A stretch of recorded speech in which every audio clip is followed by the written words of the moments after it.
আসসালামু আলাইকুম। আজকে তোমাদের সাথে একটা মিস্টেক শেয়ার করব। মিস্টেকটা কোনো ছোটোখাটো না, অনেক বড়।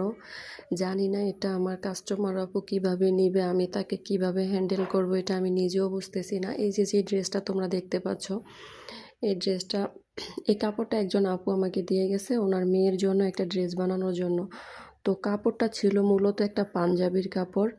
তো পাঞ্জাবির কাপড়টা উনি আমাকে দিয়ে বলল যে আপু এটা দিয়ে এরকম সুন্দর করে একটা ড্রেস বানাবেন যাতে বোঝা না যায় এটা পাঞ্জাবির কাপড়, আর ড্রেসটা যাতে দেখতে খুবই সুন্দর হয়।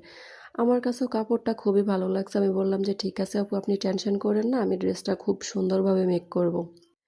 তো আপু বলল যে ঠিক আছে, যেহেতু সাদার ভিতরে একটু লাল টাইপের লেস দিয়ে না সালোয়ারটা লাল রাখবেন। তো আমি ওই অনুযায়ী আমি লেস ম্যাচিং করে দিয়ে সালোয়ার লাল সেলাই করে দিছি এরকম।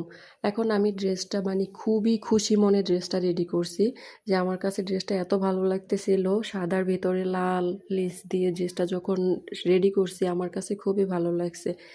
এরপর আমি যখন ড্রেসটা সেলাই করলাম, আয়রন করার পরে যখন আমি ভিডিও করার জন্য ড্রেসটা এভাবে রাখলাম, রাখার পরে আমার চোখে পড়লো যে আমি তো একটা ভুল করে ফেলছি।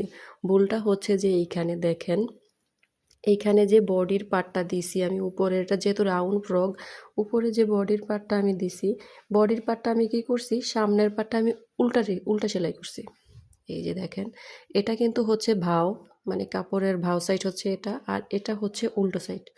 আমি কি করলাম, সামনের পার্টটার বডির সামনের সাইডটা আমি উল্টো সেলাই করছি, আর বাকি সব ঠিক আছে।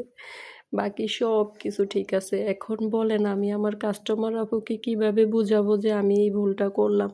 এরকম ভুল আমার কখনো হয় নাই, এই ফার্স্ট টাইম হয়েছে। আমি নিজেও খুবই আপসেট, কারণ ড্রেসটা আমার এত পছন্দ হয়েছিল বলার মতো না। এখন আর কি করার আছে, কিছুই করার নাই, ওনাকে বুঝাইতে হবে যেভাবেই হোক।